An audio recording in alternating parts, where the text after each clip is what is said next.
Hola, buenos días a todos. Un saludo a toda la iglesia y a todos los que nos oigan, no solamente a la iglesia local, sino a todos los que nos estén oyendo en cualquier lugar. Dice la Escritura, los que tienen una fe igualmente preciosa, bueno, les mandamos un saludo en el nombre del Señor Jesucristo. Estamos en la epístola de Pedro, la segunda epístola, ya terminamos la primera. Y la vez pasada comenzamos con la segunda epístola del apóstol Pedro y hablamos de los versículos del 1 al 4, en donde veíamos acerca de la justicia de nuestro Dios y Salvador Jesucristo, y veíamos lo importante que es esta justicia de Cristo, que nos hace aprobados delante del Padre o nos aprueba delante del Padre. Hoy vamos a seguir hablando de estos mismos versículos, pero vamos a ver algunas otras palabras que no vimos, que tienen que ver con la vida que tú y yo necesitamos vivir y recibir por parte de Dios. Vamos a hacer una pequeña oración, vamos a pedirle la ayuda al Señor, porque sin la ayuda del Señor no podemos hacer nada. Algo que debemos aprender todos es que cuando nos acercamos a las Escrituras nunca nos debemos acercar en nuestros propios pensamientos ni en nuestras propias ideas o en que ya conocemos el texto, lo sabemos, sino debemos siempre depender de Dios y acercarnos a Él para pedirle ayuda y que podamos nosotros comprender lo que está escrito acá. Así es que yo he leído Pedro no sé cuántas veces, no te podría decir cuántas veces lo he leído en 45 años, pero yo quiero leerlo como si fuera la primera vez, no pensando en nada, sino en lo que está escrito y poder llevar a cabo un desarrollo de toda esta provisión divina, que es el tema que estamos viendo, porque Dios proveyó esta vida para nosotros, nos dio una provisión para poder vivir como Él quiere que vivamos. Solos no lo podemos hacer, así es que vamos a pedir su ayuda. Padre, te damos gracias en el nombre de Jesucristo en esta mañana. Te damos gracias, Señor, por permitirnos conocerte y poner por obra aquellas cosas, Señor, que tú nos muestras. Señor, cada vez que hablamos de todos los conceptos que tu Espíritu Santo tocó con tus apóstoles, Señor, en estas epístolas, las de Pablo y en esta ocasión la de Pedro, nos damos cuenta, Señor, que nuestro entendimiento de ti crece cada vez más. Señor del cielo y de la tierra, no podríamos ya con tanta cosa revelada nosotros solos. Necesitamos tu presencia, Espíritu Santo, para que podamos vivirlo y podamos también disfrutarlo. En el nombre de Jesucristo te pedimos tu ayuda esta mañana. Bendice a todos los hermanos que están escuchando y viendo este video. Te pido que tu bendición sea sobre sus familias, sobre sus hijos, sobre sus matrimonios, sobre sus vidas. En el nombre de Jesucristo. Amén. En el mensaje anterior empezamos a hablar de este mismo texto en el versículo 1 del 1 al 4 y vimos o pusimos un poquito más de atención o un poquito más de énfasis a estas palabras asignado y la palabra justicia del versículo 1 del capítulo 1 de segunda de Pedro. Vamos a ver ahora lo que significa la fe en este versículo, porque la fe es algo muy importante que necesitamos comprender, repasar siempre y tener en cuenta, y sobre todo saber que nos ha sido dada esta fe y qué implica que nos haya sido dada esta fe. Bien, entonces vamos a hablar de la fe, y como dice Hebreos, ¿no? Es la sustantividad o la sustancia de la verdad. Entonces la fe es la que le da sustancia, sustantividad a la verdad. Es decir, yo no puedo tener fe en un periódico, ¿no? Por ejemplo, estoy leyendo el periódico y una columna que esté leyendo ahí y yo no puedo ejercer mi fe al leer eso. O si estoy leyendo El Quijote de la Mancha, o si estoy leyendo la novela de Mujercitas, o si estoy leyendo Pedro Páramo, o si estoy leyendo El Llano en Llamas, o si estoy leyendo cualquier cosa que esté leyendo que no sea la Biblia, yo no puedo ejercitar mi fe. Pero la fe nos fue dada para que cuando estemos leyendo la Biblia, es decir, la vida que está representada en la Escritura, nosotros podamos darle sustantividad y darle sustancia, ¿no?, a toda esa verdad. Es decir, es la sustantividad y la sustancia de la verdad, la fe. Y la verdad, pues, es la palabra de Dios. Y entonces vamos a ver todo este asunto. Bien. Según Hebreos 11:1, la fe es lo que da sustantividad a la verdad o a la palabra de Dios, que es la verdad, la cual es la realidad, mis hermanos. Fíjate, la palabra, la fe le da sustantividad a la sustancia de la verdad, la cual es la realidad del contenido de toda la revelación, de todo el plan neotestamentario de Dios. Entonces, el contenido de este plan neotestamentario de Dios consiste en todas las cosas, dice aquí, pertenecen a la vida y a la piedad, segunda de Pedro 1:3. Es decir, hemos hablado desde el principio que Pedro habló de la Trinidad y ya hemos visto cómo Pedro habla del Dios de la Trinidad, del Padre, el Hijo y el Espíritu. Entonces, en el Dios de la Trinidad, que nos llena de su presencia como vida internamente y como piedad exteriormente, ahí es donde funciona esta fe. Entonces, la fe preciosa que Dios nos asignó por medio de la palabra de su plan, por medio de la palabra, de todo lo que Él reveló en el Nuevo Testamento y del Espíritu, justamente esta fe, mis hermanos, va a responder al contenido que está aquí en la Escritura, el contenido de la verdad.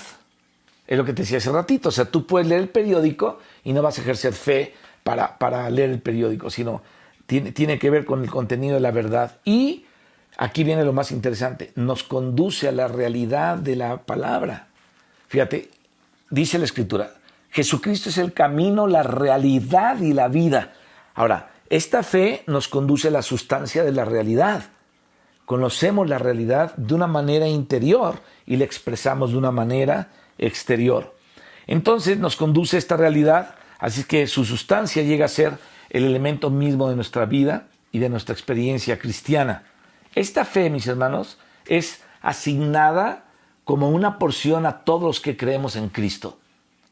Si tú has creído en Cristo, te fue asignada una porción de la Escritura y te fue asignada, una porción de Escritura no, te fue asignada una fe para que tú puedas darle sustancia con esta fe a toda la verdad de la Escritura. Así es que esta fe es asignada como una porción a todos los que creemos en Cristo. Y dice aquí el apóstol Pablo que esta fe es igualmente preciosa para todos los que la reciben. O sea, mi fe no es más preciosa que la tuya, ni tu fe es más preciosa que la mía, ni más preciosa que la del otro hermano, ni más preciosa que la de la hermana. Toda la fe que hemos recibido, cada uno, es igualmente preciosa. La fe de los unos y de los otros. Así es que es igualmente preciosa a todos los que la reciben. Ahora, como esta porción, o como tal porción, esta fe objetiva para nosotros, en la verdad divina, la hemos recibido. Pero aquí lo interesante de esto es que esta fe introduce en nosotros el contenido de aquello que le da sustantividad. A ver, nosotros los cristianos, los que somos nacidos de nuevo,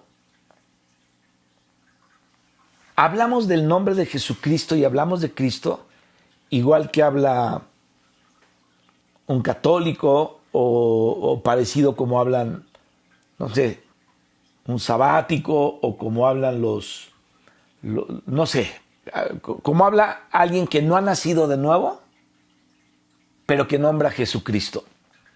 Aquí la situación es que los que verdaderamente han nacido de nuevo, les ha sido dada una fe y entonces esta fe introduce en nosotros el contenido de aquello a lo cual da sustantividad. Así es que el contenido junto con la fe misma llegan a ser algo interno para nosotros en nuestra experiencia, algo subjetivo, algo que tú sabes que es verdad, aunque los otros no lo vean o no signifique lo mismo para los que no tienen fe o no les fue dada esta fe. Esto lo podemos comparar con el paisaje, es decir, la verdad, y el acto de ver, que es la fe, que son objetivos, digamos, de una cámara, ¿no? O sea, tú vas con una cámara y entonces ves un paisaje ahí. Pero cuando la luz, que es el espíritu, imprime el paisaje en la película, nuestro espíritu, esa película, entonces, cuando imprime este paisaje en la película que está en la cámara, tanto escucha esto, el acto de ver como el paisaje llegan a ser subjetivos para la cámara. Así es que la fe, que es lo que da sustantividad a la sustancia de la verdad, es algo que tú y yo tenemos que vivir para poder comprender la palabra de Dios y asimilarla dentro de nosotros. Déjame ponerte un ejemplo. ¿De qué manera una persona que no ve, es decir, una persona ciega, da, por ejemplo, sustantividad a una mesa, a un objeto de madera, usando el sentido del tacto? Bueno, pues usándolo, ¿no? O sea, una persona ciega le da sustantividad y dice, esto es una mesa de madera, lo aprendió, entonces utiliza el tacto. Aunque la mesa de madera es un cuerpo sólido, obviamente el ciego no la puede ver, pero cuando la toca con su mano, él puede darle sustantividad. Es decir, yo no la veo, pero la toco, es una mesa de madera. De este modo, lo que está pasando en esta persona que no ve es que él percibe la mesa como algo real, como un objeto real. ¿Te das cuenta? No lo ve, pero lo percibe como algo real.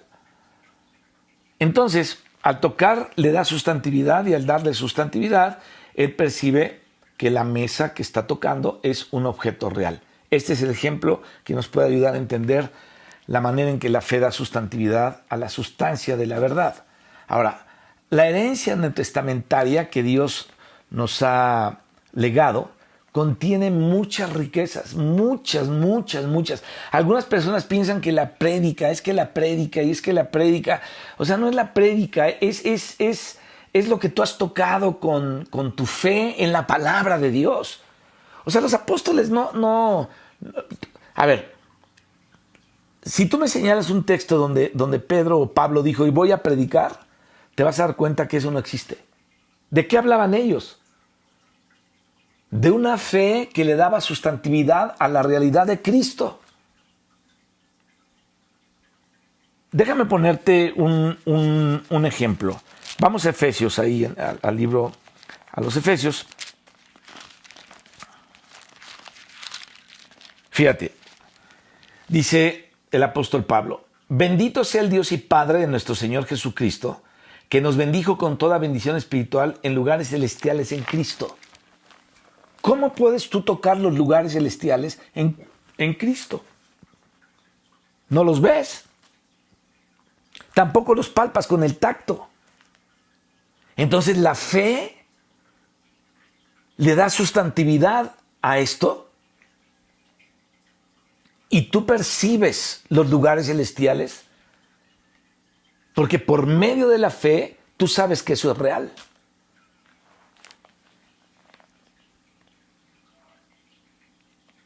Entonces, esta herencia neotestamentaria que Dios nos ha dejado como nuestra herencia contiene muchas riquezas y contiene muchas bendiciones. Pero nuestra mentalidad natural está ciega a todas estas riquezas y bendiciones. Entonces, Dios nos va a decir, ejercita tu fe. Es con ella que puedes dar sustantividad a todas mis bendiciones neotestamentarias. Es por medio de la fe. Entonces, la realidad o la sustancia de las bendiciones en el Nuevo Testamento que Dios nos ha dado es la verdad misma. Fíjate, de hecho, la fe es lo que le da sustantividad a la realidad de la sustancia de la verdad. Entonces, la verdad en sí es el contenido de todo el plan de toda la administración, de toda la economía neotestamentaria de Dios.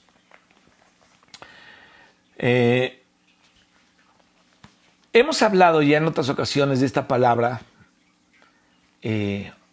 oikonomía, que aparece en Efesios, que aparece en Timoteo, y habla acerca de esta administración casera que Dios utiliza en su familia para llevar a cabo su plan. Es decir, Dios no lleva su plan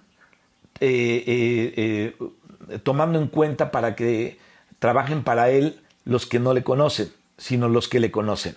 Obviamente los que no le conocen colaboran de otra manera, ¿no? Por ejemplo, Faraón o no sé, o Judas, como otros más. Saúl, ¿no? Saúl fue desechado por Dios, pero quien trabajó en los tiempos de Saúl verdaderamente para Dios, quien estaba dentro de toda la economía antiguo testamentaria de Dios, es decir, en aquella administración familiar de Dios, del plan de Dios, era Samuel. Y luego Dios le dice, ve con David o con este hijo de Isaí y lo vas a ungir. Entonces Dios conecta a Samuel con David y David continúa con todo esto y así, pero no otros. Entonces, déjame tratar de que agarremos la idea otra vez. Esta frase, la economía de Dios, la palabra griega traducida economía, es oikonomía, que significa, insisto, administración casera o administración doméstica.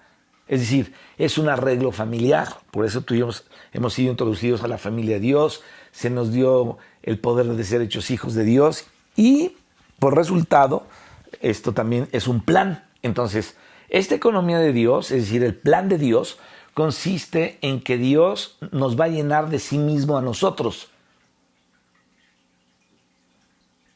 Se va a impartir a nosotros, nos va a llenar de sí mismo.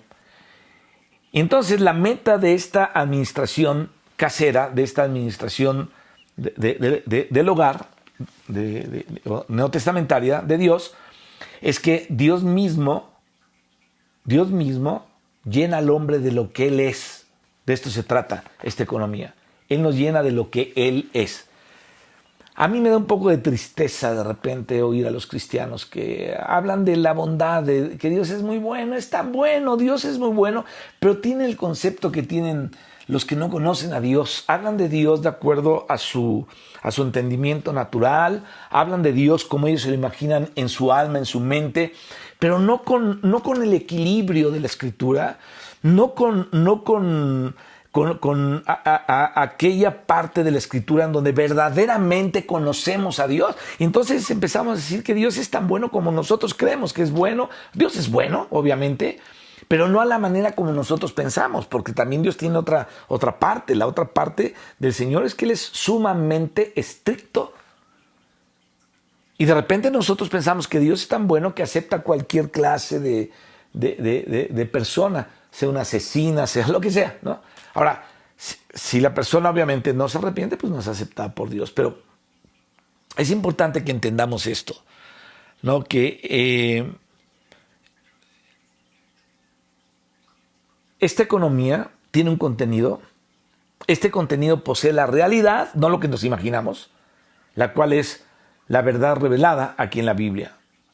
Entonces, la Biblia no es simplemente un libro de doctrinas, como algunos cristianos piensan, sino la Biblia es una revelación de la verdad. Esta definición de que la Biblia es una revelación de la verdad, que es la realidad del contenido del plano de la economía de Dios, es importante que la entendamos. Ahora, esta realidad tiene una sustancia y lo único que le puede dar sustantividad a esta sustancia es la fe. Entonces, vemos una vez más que la fe es lo que da sustantividad a la sustancia de la realidad del plano, la economía o la administración de Dios en el Nuevo Testamento. Quiero que vayamos a Hebreos 11:1. Ya no sabemos ese texto, es donde habla de la fe y de los hombres que por fe hicieron muchas cosas, pero solamente quiero leer los primeros versículos. Dice aquí la Escritura: es pues la fe La certeza, dice la Reina Valera, de lo que se espera y la convicción de lo que no se ve. Entonces, es la sustantividad, es la realidad, lo que le hace real el contenido de toda la palabra de Dios. Ahora, este contenido de toda la economía neotestamentaria de Dios consiste en todas las cosas que pertenecen a la vida y a la piedad. ¿Qué es eso? Todo lo que tiene que ver con el plan y la economía de Dios. ¿Cuáles son todas esas cosas? Todas las que pertenecen a la vida y a la piedad. Las que no pertenecen a la vida y a la piedad no están ahí. Según el versículo 3 del capítulo 1 de 2 de Pedro. Bueno, hemos visto entonces que estas cosas en realidad son el Dios de la Trinidad que se imparte a nosotros como nuestra vida interna y nuestra piedad externa. El apóstol Pablo en Timoteo habla acerca de la fe, que es el contenido del evangelio completo según la economía neotestamentaria de Dios. Así que esta fe es una fe objetiva, según se menciona en 1 Timoteo 1:19, en 1 Timoteo 2:7, 1 Timoteo 3:9, 4:1 y 4:6, etcétera. O sea, Pablo la nombra mucho aquí. Entonces, la verdad es la realidad del contenido de la fe. O sea, la fe no es la fe en lo que uno piensa, sino es la fe. La fe contiene la verdad. La fe, la verdad tiene un contenido que es la fe. Ahora, con la fe que nos ha sido dada, igualmente preciosa a todos, tú y yo podemos conocer la verdad. Porque esta fe solamente puede tener como contenido la verdad de Dios. No hay dos verdades, hay una verdad nada más. Según lo menciona 1 Timoteo 2:4, 2:7, perdón, 2 Timoteo 2:4, 2:7, 3:15 y 4:3, 6:5, etcétera, ¿no? Hable todo esto. Luego vemos que la piedad es una manera de vivir que es la expresión de Dios, o sea, de una manera piadosa. El que vive de una manera piadosa, así es como vivió Dios. Entonces, la piedad es un vivir que es la expresión de Dios. Dice, lo que pertenece a la vida y a la piedad, es decir, al vivir de Dios. Así es que la piedad es un vivir, es la expresión de Dios, y esto lo menciona el apóstol Pablo en 1 Timoteo 2:2 y 2:10, ¿no? También habla ahí de una reverencia a Dios. Tiene que ser, habla de ser respetuosos, etcétera, etcétera, ¿no? Piadosamente, 2 Timoteo 3:5 y Tito 1:1 y 2:12, piadosamente. Bueno, la fe, mis hermanos, equivale al contenido del plan de Dios, la dispensación de Dios. Entonces, la verdad es el contenido, es la realidad de la fe conforme a la economía de Dios. Espero que no te esté haciendo bolas con esto, pero creo que a mí se me hace muy claro.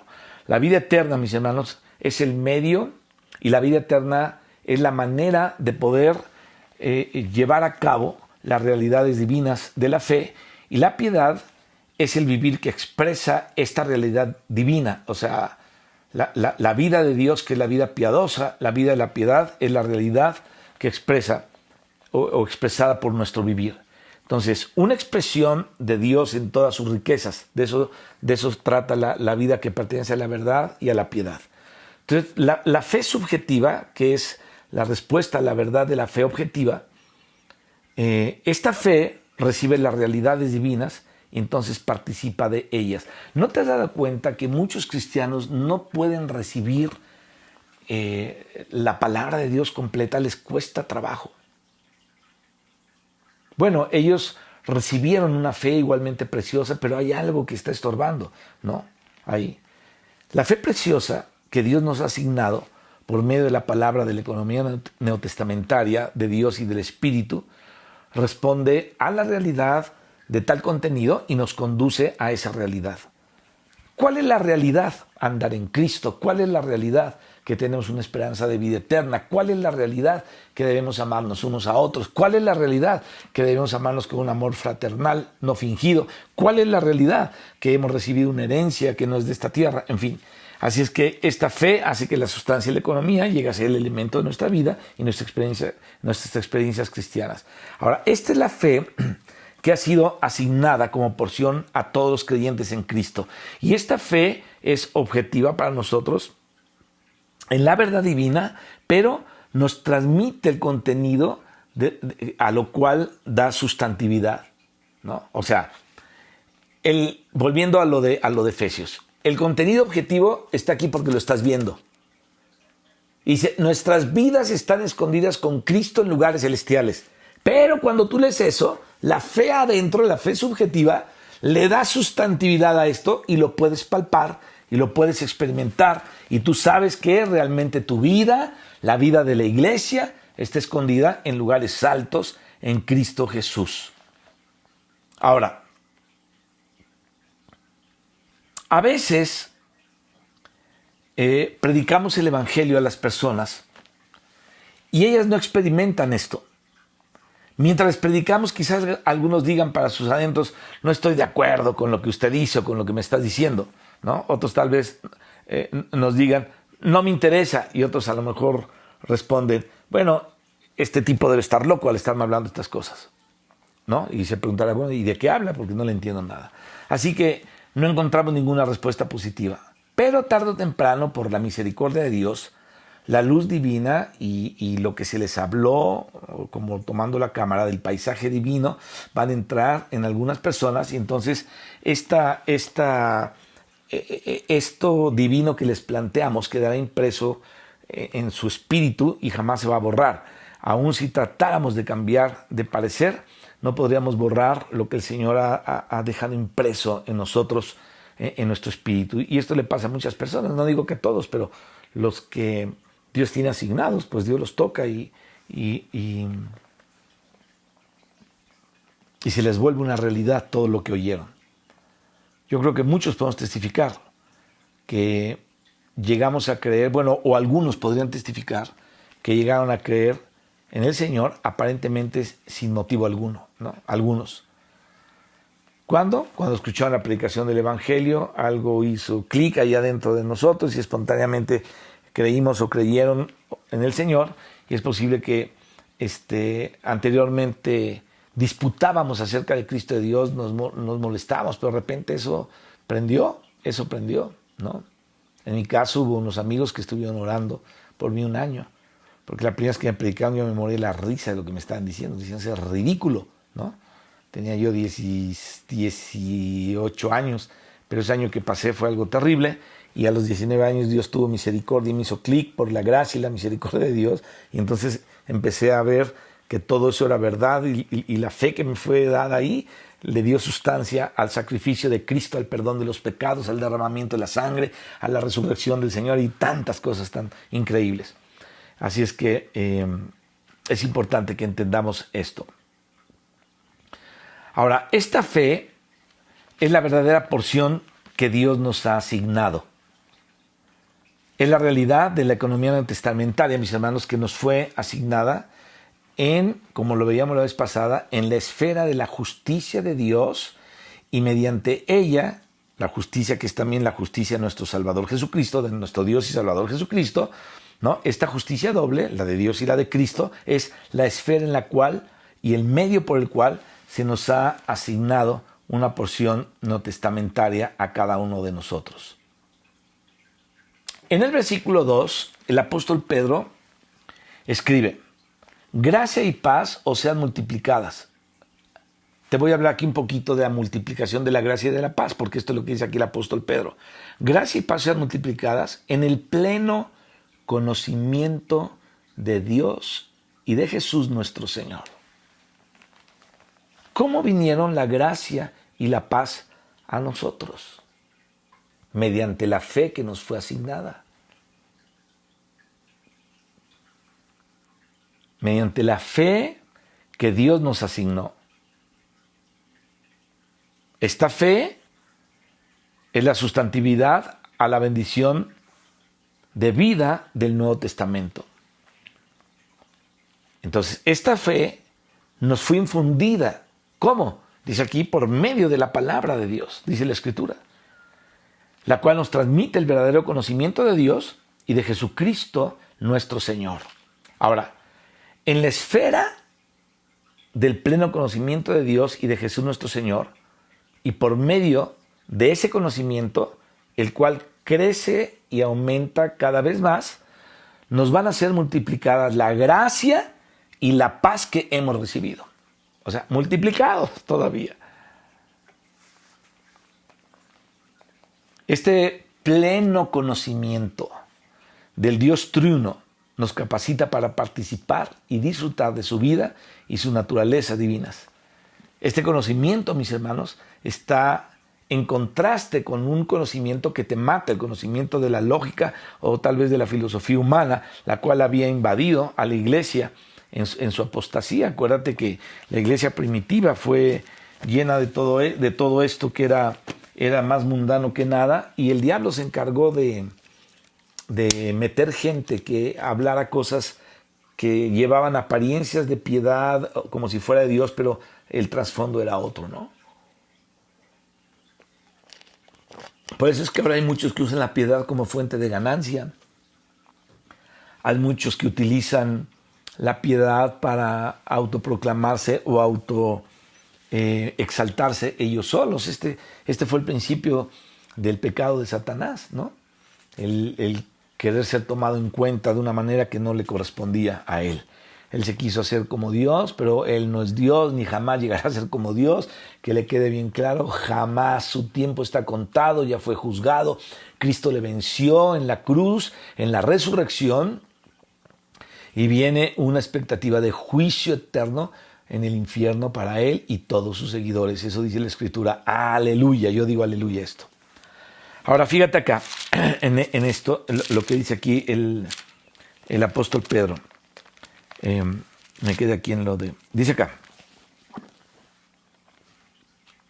Dice, como todas las cosas que pertenecen a la vida y a la piedad nos han sido dadas por su divino poder mediante el conocimiento de aquel que nos llamó por su gloria y excelencia. Dice otra versión, ya que su divino poder nos ha concedido todas las cosas que pertenecen a la vida y a la piedad, mediante el pleno conocimiento de aquel que nos llamó por su propia gloria y virtud. En el capítulo 2 muestra, mis hermanos, que esta epístola, al igual que segunda de Timoteo, al igual que segunda de Juan, tercera de Juan y Judas, fue escrita en tiempos de la degradación y apostasía de la iglesia. Eran tiempos difíciles. A Pablo, dice Pablo, todos los de Asia, las iglesias de Asia me abandonaron. A veces la gente no se da cuenta que abandonar el lugar donde se le está hablando de Dios es abandonar a Dios. ¿Y creen que no? Creen que pueden seguir aquí, pueden seguir allá o pueden hacer lo que sea. Yo me acuerdo, esta es una conducta muy común en muchos cristianos. En Irapuato yo me acuerdo. ¿No? Yo llegaba a compartir con mi amigo Toño, con el pastor, y le preguntaba por alguno, y no, pues ya se fue. Y la gente se iba.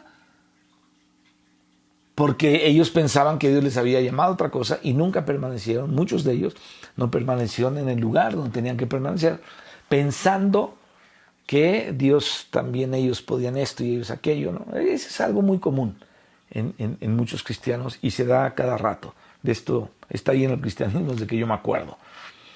Entonces, estas epístolas fueron escritas en tiempos de la apostasía de la iglesia. Por lo tanto, la apostasía es el contexto en donde se escribió este libro de Segunda de Pedro y Primera de Pedro. Entonces, el apóstol, el escritor, tenía una carga de poder meter anticuerpos a los creyentes contra el veneno de la apostasía.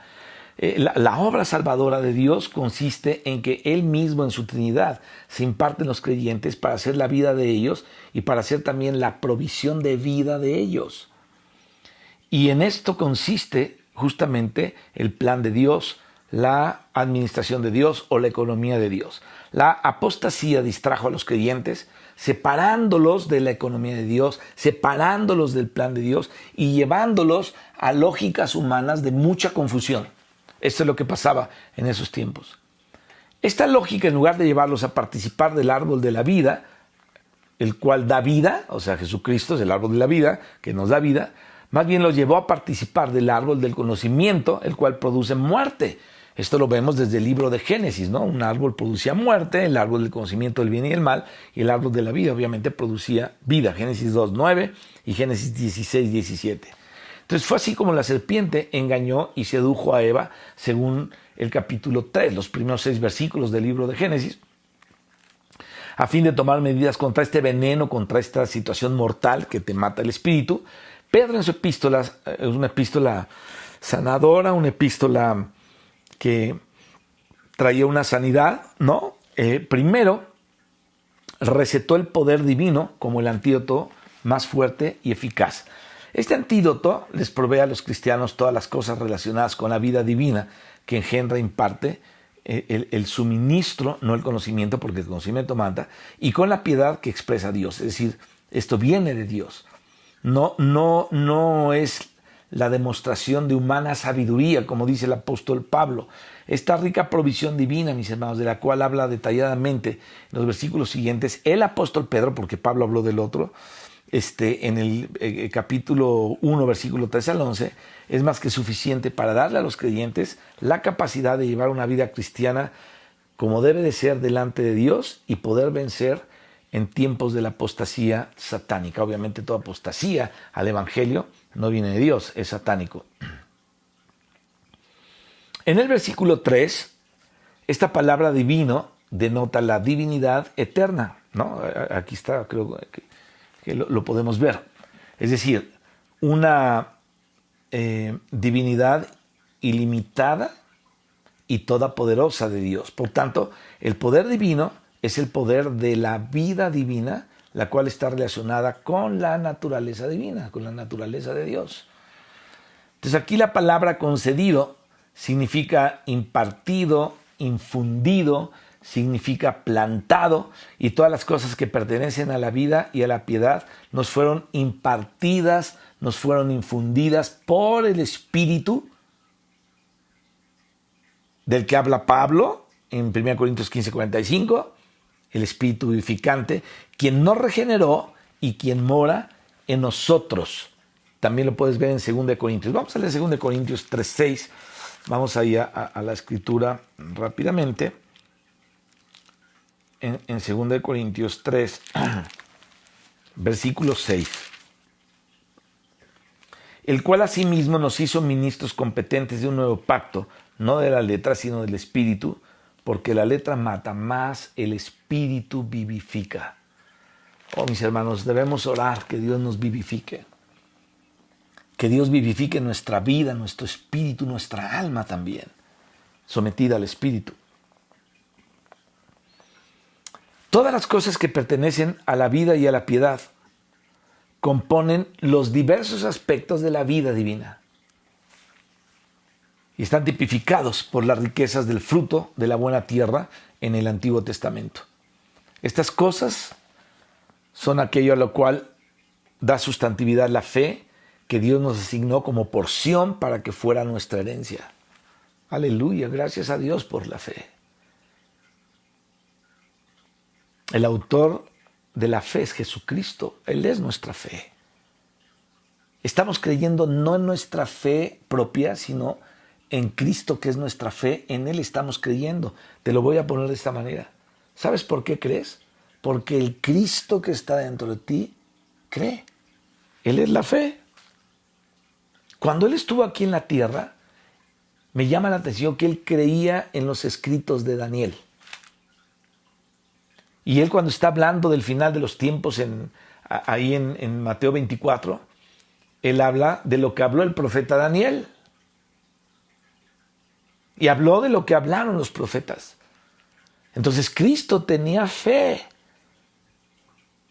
en lo que él mismo, porque él era Dios. Él es Dios, aleluya, pero fue hombre también, sigue siendo hombre también. Inspiró a los profetas antiguos testamentarios. Y como hombre, él pudo tener fe en todo aquello en el Antiguo Testamento. Así es que la vida, mis hermanos, es algo interno. Y la vida, que es algo interno, nos capacita para vivir. O sea, Cristo es la vida, acuérdate. Y la piedad es algo externo. Y entonces la piedad denota la expresión externa de la vida interna. Es ahí donde tenemos que pensar muchas veces las cosas cuando hablamos, cuando las llevamos a cabo, cuando nos expresamos. Si estamos expresando una vida de piedad o si estamos expresando nuestra propia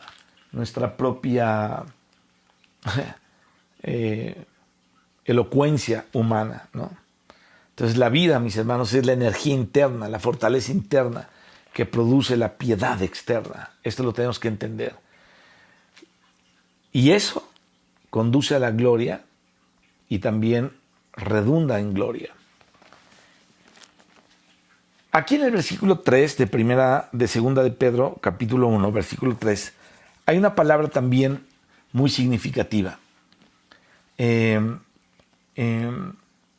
Esta palabra, mediante, y hay otras, fíjate,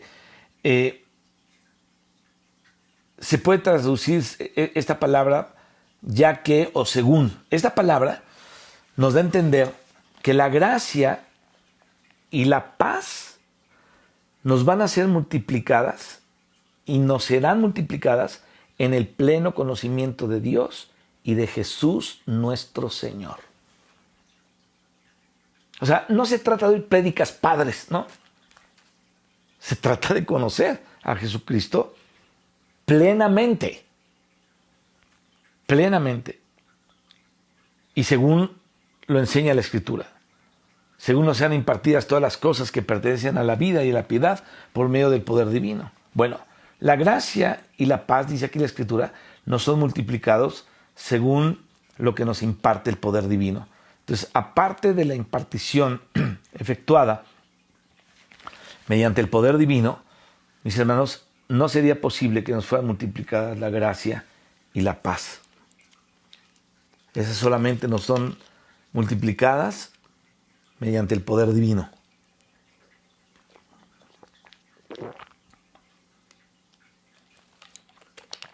Luego en el versículo 3 encontramos otra palabra, mediante, ¿no? Del versículo 3, que indica que todas las cosas que pertenecen a la vida nos son impartidas mediante el pleno conocimiento de Dios, mediante el pleno conocimiento de Dios, el cual nos es transmitido y revelado por su palabra. Aleluya. Así es que este conocimiento viene a ser la fe objetiva, ¿no? O sea, lo que estamos leyendo, viendo ahí, en la cual nuestra fe subjetiva es producida. O sea, tú lees la Biblia objetivamente, pero te produce algo internamente.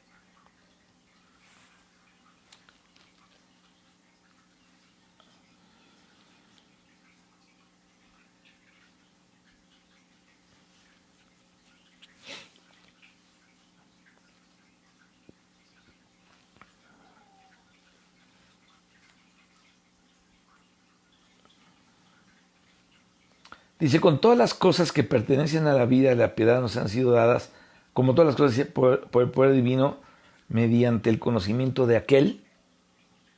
Este pronombre aquel, pues obviamente se refiere a Dios, quien es nuestro Salvador. Así es que vamos a hablar un poquito de la gloria y la virtud que está también aquí en este versículo. Entonces, esta palabra, pronombre aquel, se refiere al Señor Jesucristo, quien es nuestro Salvador, versículos 1 y 2. Entonces, dice aquí la Escritura que Él nos llamó a su gloria y virtud por su propia gloria y virtud. Fíjate, los discípulos contemplaron su gloria y virtud del Señor Jesús. Y fueron atraídos por estas dos cosas. A ver, ¿qué crees tú que atrajo a aquellos discípulos a los que el Señor de repente se les aparece ahí y les dice, síganme, ahí estaban pescando, y yo les haré pescadores de hombres? Ni cuestionaron nada. Dice que soltaron las redes y se fueron atrás de él. ¿Qué es lo que está pasando aquí? Algo muy interesante. Ellos fueron atraídos por su gloria de él y su virtud. ¿Qué pasa cuando tu corazón se apega a alguien que comparte la palabra? Eres atraído. ¿Por qué eres atraído? Por la gloria y la virtud que salen de Cristo a través de tal persona. Porque hay personas que de repente podemos predicar la palabra y ser como algo hueco, no transmitimos nada, nada transmitimos. Pero cuando nos llenamos de aquella vida que nos ha sido dada por Jesucristo, entonces la virtud y la gloria de Dios salen. Y entonces el mismo Señor de esta misma gloria y virtud que los atrajo, fueron llamados por el Señor a esta gloria y virtud también. Por eso es que lo que transmitimos no es nuestro conocimiento ni nuestro entendimiento así a secas, sino la gloria y la virtud de aquel que por su gloria y su virtud nos llamó a ello. Entonces todo esto ocurre también con todos los que creen en Cristo. Por eso la gente dice, ya no habla igual, qué cambio tan grande tiene. Mira, es otra persona, ¿no? ¿Qué están viendo ellos? La gloria y la virtud de Cristo a la que ellos fueron atraídos. Ahora, ¿qué es la gloria? Lo hemos dicho varias veces. La gloria es la expresión de Dios. Es Dios expresado en resplandor. Literalmente esta palabra griega traducida virtud significa excelencia. Entonces la virtud denota energía de la vida que nos capacita para vencer todo obstáculo y para exhibir en nuestro vivir todos los excelentes atributos. El amor, la paciencia, la confianza, el perdón, la restauración, etc. Entonces la gloria es la meta divina. La virtud es la energía y la fuerza de vida que nos capacita para alcanzar esta meta. Entonces esta virtud, junto con todas las cosas, dice aquí, que pertenecen a la vida y a la piedad, nos han sido dadas por el poder divino. Pero necesita ser desarrollada mientras vamos camino a la gloria. Esto hay que desarrollarlo, o sea, necesitamos la ayuda de Dios, el caminar con Dios, el ser, el que el Señor nos siga llenando de lo que Él es para que todo esto se empiece a desarrollar. Luego en el versículo 4 añade, por medio de las cuales Él nos ha concedido preciosas y grandísimas promesas. Esto está tremendo. Para que por ella llegaseis a ser participantes de la naturaleza divina, habiendo escapado de la corrupción que hay en el mundo a causa de la concupiscencia. Esta palabra griega traducida aquí por medio de es día, que significa también por causa de o con base en, ¿no? Y debido a, es decir, expresa medio o expresa instrumento, pero aquí también denota causa. Entonces, tenemos que entender esto. Por medio de las cuales Él nos ha concedido preciosas y grandísimas promesas para que por ellas llegaseis a ser participantes de la naturaleza divina, habiendo escapado de la corrupción que hay en el mundo a causa de la concupiscencia. Entonces, esta palabra también aquí por medio de, es lo que te expliqué ahí, ¿no? Ahora, esta palabra, las cuales, que es un pronombre, las cuales de este versículo, se refiere a la gloria y a la virtud que menciona el apóstol Pedro en el versículo 3. Por medio de la gloria y la virtud del Señor, con base en ellas, por causa de ellas, debido a ellas y por las cuales, y a las cuales fuimos llamados Él nos ha concedido sus preciosas y grandísimas promesas, como por ejemplo la de Mateo 28:20. Vamos a leer algunas de estas cosas que Él nos ha concedido, entre 7,000 más, ¿no? Vamos a ir al Evangelio de Mateo, por favor, al final, casi, o al final. 28:20. Fíjate.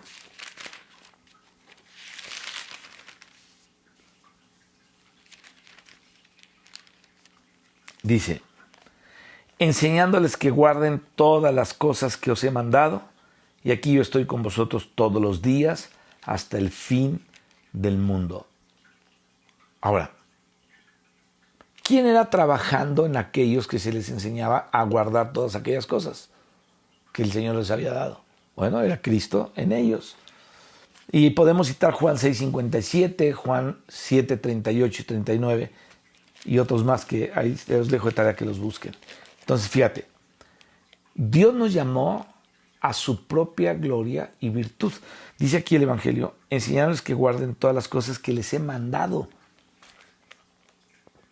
No las cosas que uno quiere que guarden, sino todas las cosas que el Señor ha mandado. Bueno,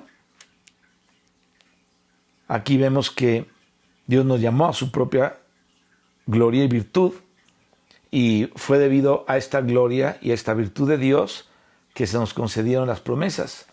Todas estas promesas son cumplidas, mis hermanos, en los que creemos por su poder de vida. O sea, ese poder de vida que traemos dentro hace que esas promesas se cumplan en los que creemos con una fe igualmente preciosa en ellas. Y además es la virtud excelente de todos nosotros, de los que creemos. Y para su gloria de Él. Aleluya.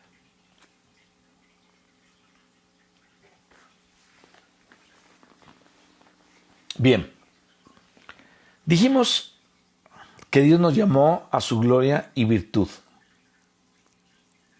Pero este llamamiento debe cumplirse de una manera práctica. ¿Fuimos llamados a la gloria y a la virtud de Dios? Sí, sí fuimos llamados a eso. Y la pregunta es, ¿nos encontramos ya en esa gloria? ¿Estamos participando de la virtud? Y la respuesta sería, es que a veces estamos en la gloria y a veces participamos de dicha virtud. Entonces, como esto es así, ¿cómo puede cumplirse el llamamiento que Dios nos ha hecho a su gloria y virtud? Por medio de sus promesas se cumple. Aleluya.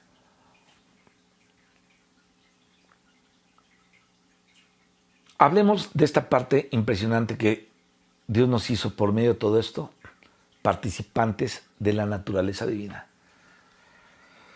A ver, vamos a suponer que tú estás en un equipo de fútbol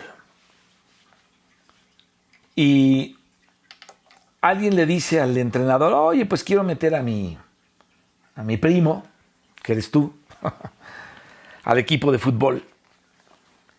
Y el entrenador dice, es que no me hace falta nadie, ya tengo a todos completos, pero por hacer el favor, bueno, ahí lo mete. Y siempre está en la banca, nunca juega. No le interesa al entrenador. ¿Sabes qué va a pasar con ese jugador? No se va a sentir participante del equipo. Entonces, el hecho de que Dios nos haya hecho a nosotros participantes de la naturaleza divina, hermanos, es algo glorioso como no te imaginas.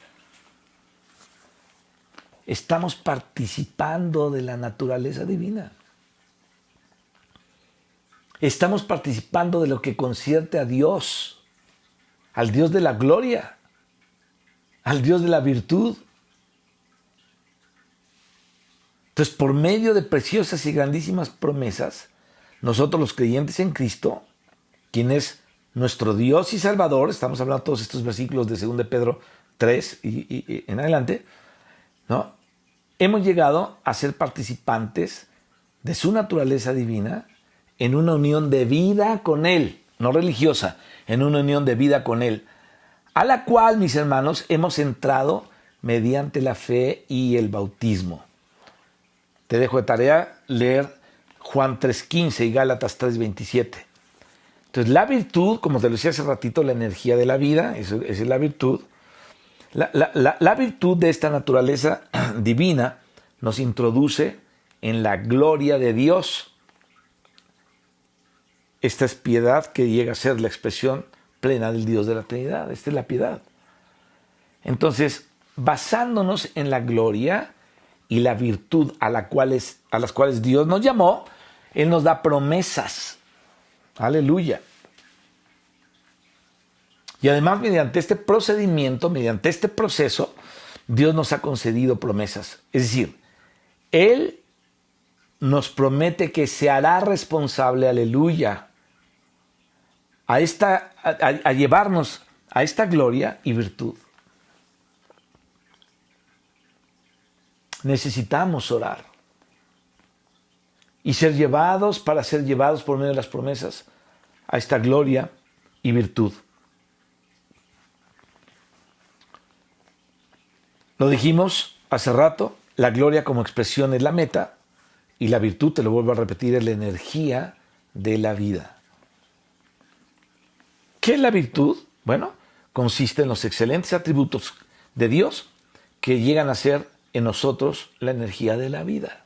A ver, ¿por qué tenemos ganas de repente ir a predicar y discipular a la gente y ministrarle las verdades de Dios? ¿Por qué?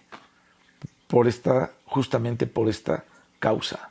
¿Cuál causa? La virtud de Dios que llega a ser nuestra energía. Entonces tenemos la energía y la fuerza necesaria también, no solamente para eso, sino esta energía es la fuerza también necesaria para alcanzar la gloria que nos fue dada.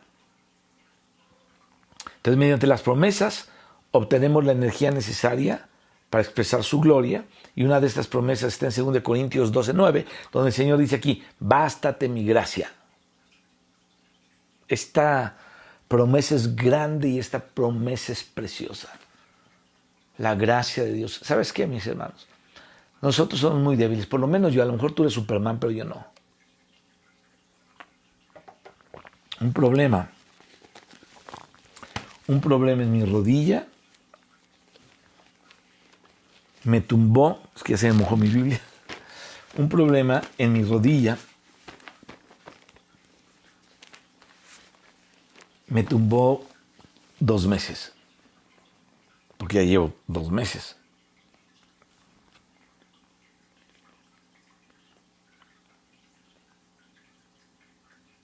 Yo no sé qué problemas tengas tú, seguramente de repente tienes algún problema también.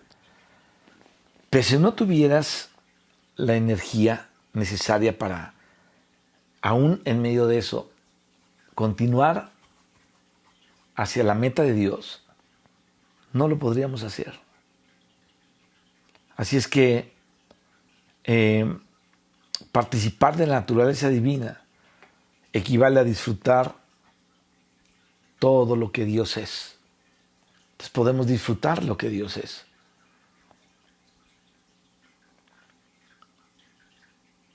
Un día sería bueno, yo te invito a que en un cuaderno, cuando tú estás leyendo la Biblia, apuntes lo que Dios es. No todo lo que ya está, ¿no? Que Él es el Cordero de Dios. O sea, no lo que ya está, de repente te lo venden en pósters. Porque sí ponen algunas verdades, pero hay más. Hay muchas cosas de lo que Dios es. Que tú lo adquieres cuando estás llenándote de las cosas de Dios.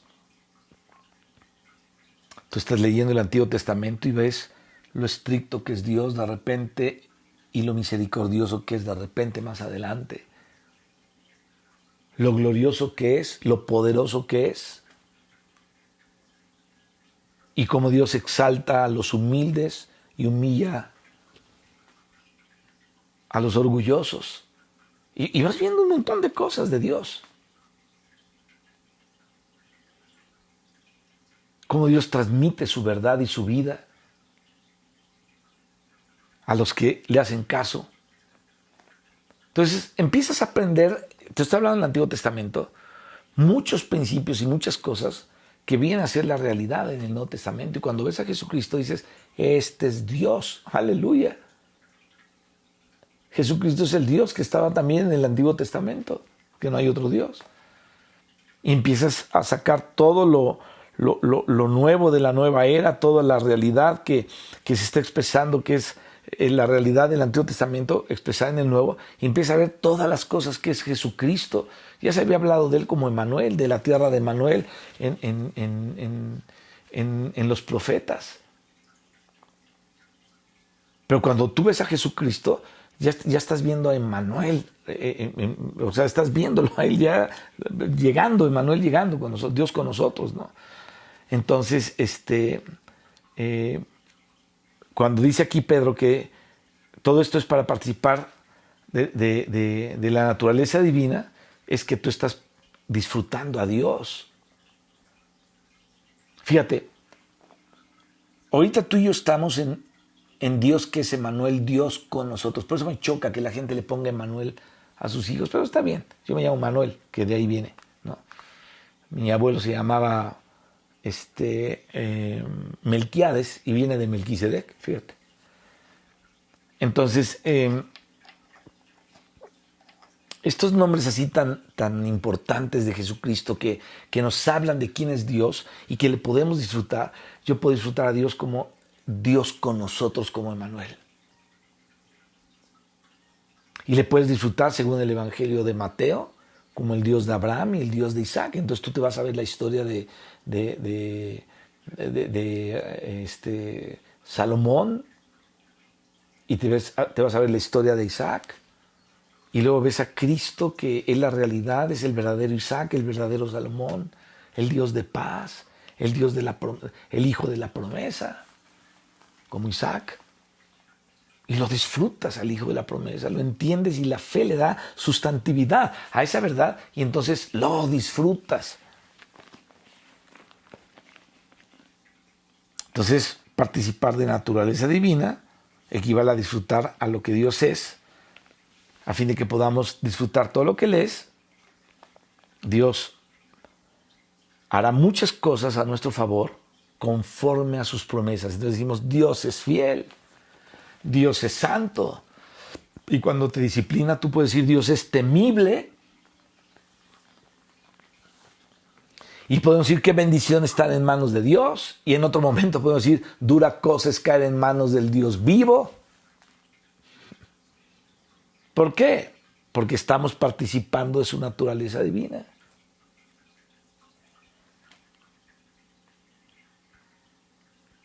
Entonces, en su promesa nos dice que la gracia de Él nos basta. Bástate mi gracia. No, nada más se lo dijo a Pablo. Te lo está diciendo a ti, me lo está diciendo a mí. Bástate mi gracia.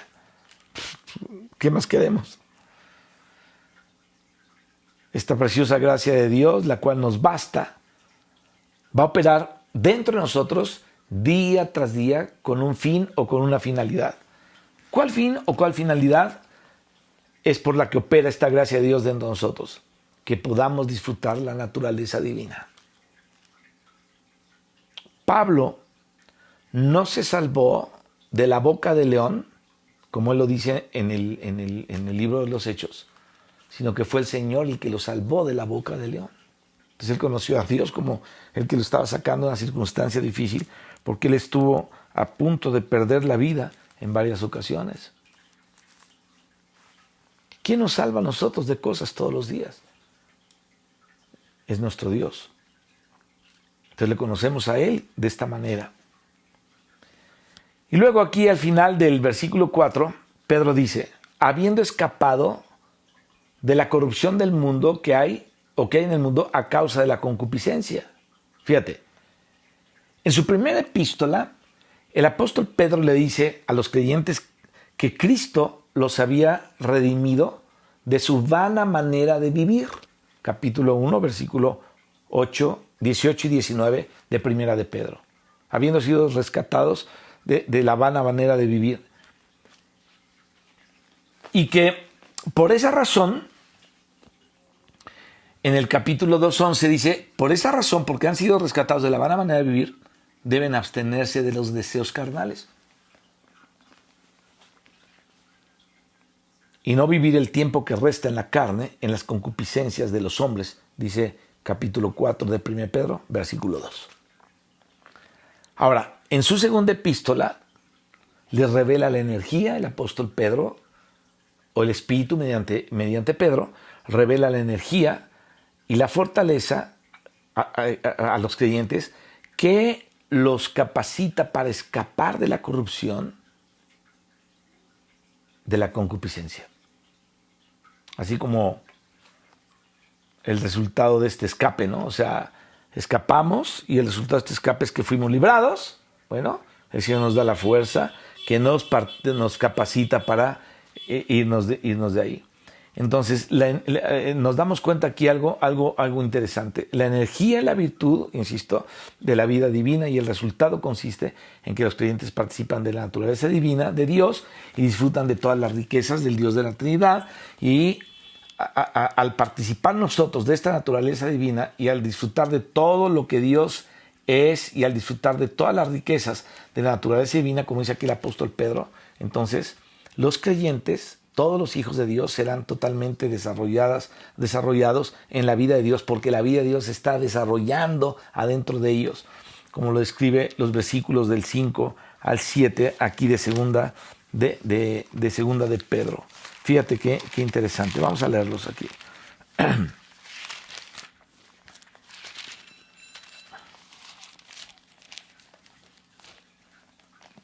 Dice: vosotros también, poniendo toda diligencia, por esto mismo añadid a vuestra fe virtud, a la virtud conocimiento, al conocimiento dominio propio, al dominio propio paciencia, a la paciencia piedad, a la piedad afecto fraternal y al afecto fraternal amor.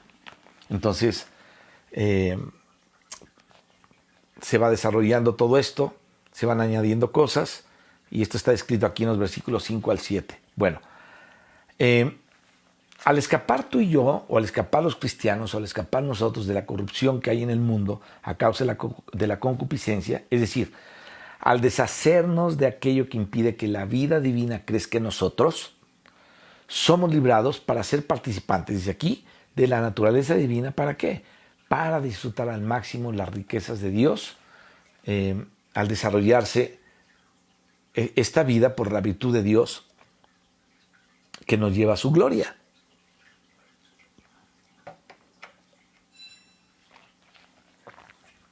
La naturaleza divina se refiere a las riquezas de todo lo que Dios es. Y todas esas riquezas de lo que Dios es decir, todo lo que Dios es, está en la naturaleza de Dios. Y tú y yo hemos sido participantes de eso. Entonces, cuando participamos de la naturaleza divina, participamos de las riquezas divinas. Aleluya. Y como recibimos la vida divina en el momento de nuestra regeneración, ahora debemos disfrutar de lo que Dios es. Simplemente disfrutamos de lo que Dios es. Yo sé que a veces la vida es difícil, ¿no? La vida en el trabajo, la vida en la familia, la vida en el matrimonio, de repente es difícil. Pero tenemos que esforzarnos, mis hermanos. Tenemos que esforzarnos.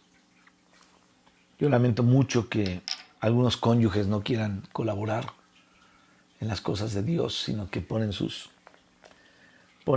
propios sentimientos y sus propios sentidos para frenar las cosas de Dios. Y yo espero que Dios nos abra los ojos a todos y Dios les abra los ojos a todos ustedes, cónyuges, sean los varones o las mujeres, para que no estorben a Dios en todo esto, porque es terrible, hermanos, cuando una familia es frenada, cuando un matrimonio es frenado de hacer algo porque el otro cónyuge no camina parejo. Es terrible, terrible, terrible, terrible. Es como si estuviéramos caminando con un solo pie y la verdad es muy difícil. Yo ya lo viví. Caminar con bastón o caminar con muletas es lo peor que puede existir. Entonces, fíjate, las riquezas de lo que Dios es constituyen el contenido de la esperanza viva mencionada en Primera de Pedro 1:3. Dios el Padre, según su grande misericordia, nos ha regenerado para una esperanza viva. Esta esperanza viva es realmente una esperanza de vida, una esperanza de vida. Y como tenemos esta esperanza de vida, nuestra expectativa ahora es disfrutar diariamente las riquezas de la vida divina. Entonces, de hecho, disfrutar de la vida divina sencillamente equivale a participar de la naturaleza divina, que es lo que está escrito aquí. Es por eso que participar de esta naturaleza divina está relacionado con la esperanza viva de que podremos disfrutar todas las riquezas de la vida divina. Fíjate, cuando nosotros fuimos regenerados, es decir, esto yo lo tengo muy presente, cuando Dios tocó por primera vez mi vida en el mes de diciembre de 1975, Dios la tocó en una fecha también en tu vida. Cuando fuimos regenerados, esa es la regeneración. ¿Sabes qué ocurrió? Fuimos avivados, fuimos vivificados realmente por Dios. La vida divina entró en la parte central de nuestro ser y nos impulsó. Yo me encontraba en una depresión en mi adolescencia.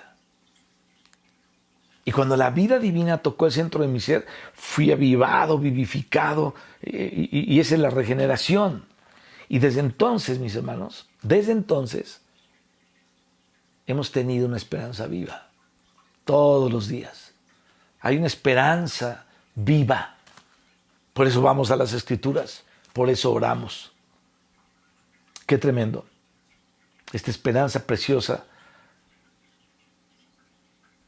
de vida, que es la esperanza viva. Ahora, nuestra esperanza es que cada parte de nuestro ser sea vivificada, aún nuestro cuerpo, mis hermanos. Ya las personas que somos mayores aún necesitamos ser vivificados también en nuestro cuerpo. Así es que esta regeneración lo que hizo es que introdujo en nosotros una esperanza viva. Aleluya. ¿Para qué? Para que disfrutemos las riquezas de la vida divina, y las riquezas de esta vida equivalen a la naturaleza divina, a la naturaleza de Dios. Qué glorioso es esto. Entonces, participar de la naturaleza divina equivale a disfrutar las riquezas de Dios. Ahora, este disfrute no solamente es para el presente. A mí me llama la atención que el apóstol Pablo decía: yo ya quisiera estar con Cristo. ¿Alguno de ustedes podría decir eso? Es curioso que algunos se quieran morir y hasta se quitan la vida. Hay cristianos que se han quitado la vida. Se soltaron de Dios y empezaron a llevar una vida de pecado, se deprimieron y se quitan la vida. Conozco varios casos. Pero Pablo no tenía esa expectativa, ¿me explicó? O sea, Pablo no decía: no, pues como ya me quiero ir con el Señor, me voy a ahorcar. O voy a tomar veneno de serpiente ahí para irme con el Señor. No. El apóstol Pablo decía: me gustaría estar más con el Señor, pero por causa de ustedes es necesario que esté aquí todavía un tiempo más. Pero el anhelo de Pablo, y decía, mi pregunta en un tiempo fue esta: ¿por qué Pablo pensaba así? Por eso yo les pregunto: ¿quién de ustedes se quiere ir ya con el Señor? O sea, Pablo no decía: es que el gobierno romano son unos tiranos, unos perversos, unos depravados, este mundo es una cochinada, ya mejor me quiero ir con el Señor. Él no pensaba así, ese pensamiento es del diablo, no venía del Espíritu. Pablo decía que quería irse con el Señor porque él había recibido esa gracia que lo hacía disfrutar de la presencia de Dios, y sabía que estando allá él podría disfrutar de aquello que había conocido aquí plenamente. Eso es lo que lo hacía él anhelar aquella situación en la eternidad.